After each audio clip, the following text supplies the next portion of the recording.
Hi Virgo, this is your November forecast. If you'd like a private reading with me or hypnosis to facilitate permanent change, to use the link below.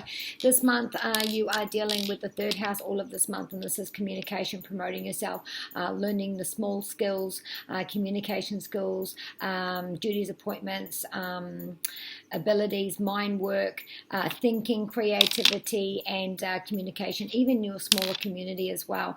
Now, what you are going to find, you're going to need to take action. So there is going to be something that comes up in this area where you are, it's interfering in what your plans are and what your progress is.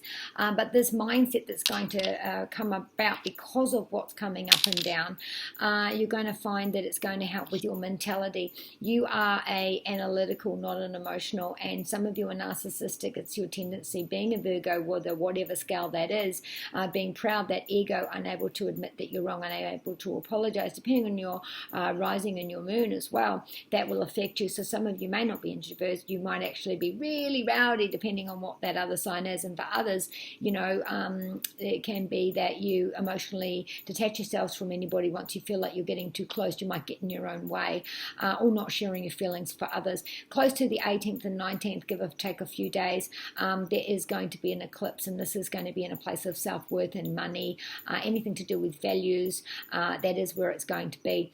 You're going to find financially and sponsorship, and the way that you have your career is going to have something nice there. So sponsorships, there is a contract. So where Saturn is asking you to set your boundaries and stick within those restraints to be able to plan for the future. Now this is for the long term, but will also go back a bit as well, back and then forward again.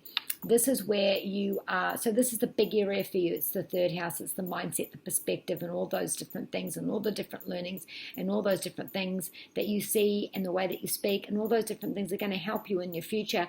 But to find balance, because it's the seventh house, which is going to help you with that routine and help you with those actions that you're taking for the long term, where you need to take that action. So in your money, career, finance, there is help there for you. The door is open. Practical, tangible help and all finances. It is going to be approved there. Competition, winning over the competition.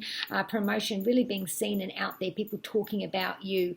Face out there for you. When it comes to your home, some of you are leaving. You might be going overseas. You might be moving out. You might be looking at selling.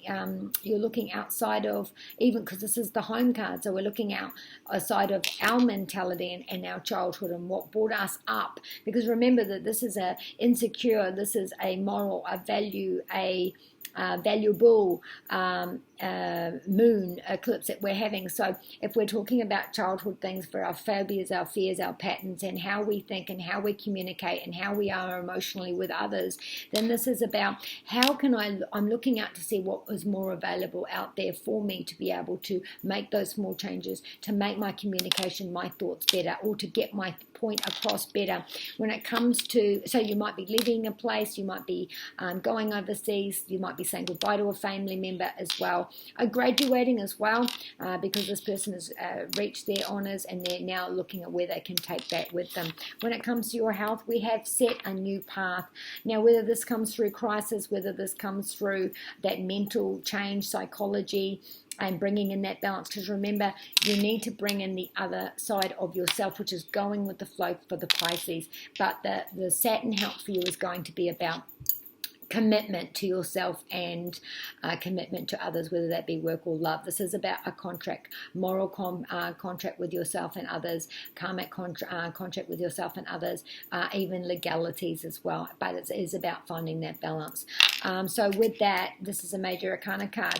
So finding that balance of the psychological and the physical, and you're going to find what is above is going to be below. So how you think is going to show in your body.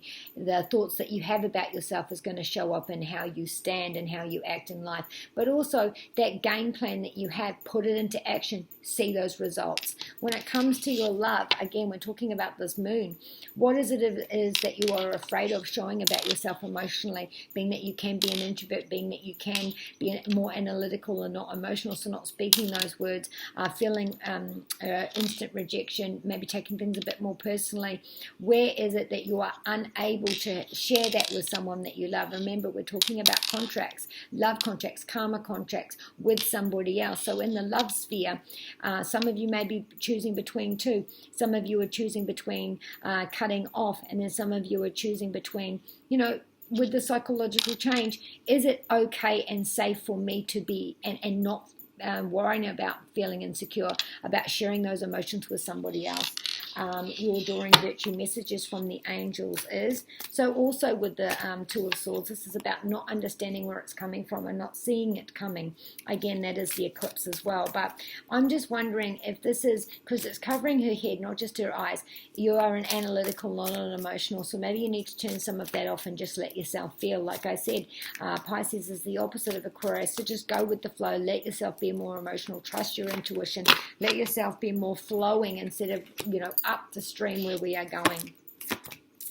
Okay, so you are going to supersede the odds at the last minute. Everything's going to work out. Exact words are, desired outcome will occur in the very near future. Have patience and faith and don't try and force it to happen. So rising above and having that win. Cautious, again, you may be cautious. You may be feeling like, and again with these decisions, maybe you've got to be cautious about that because things are unpredictable. Things are changing. Every day there's a different change. So being prepared, whether that be insurance or backup plan for that. Christelle again is saying exactly like this one. Have faith and hope. What's just over there, you can't see it, but it is there and it's going to be okay. And Akasha says, listening to that Pisces self, listen to your intuition, listen to the signs around you, the synchronicity. You may find that someone says a word to you and then you see it on the TV and then another person starts a conversation with the same thing. That's a message for you from the divine. So be kind to you and those you love. From Jedi side, Jake, may the force be with you.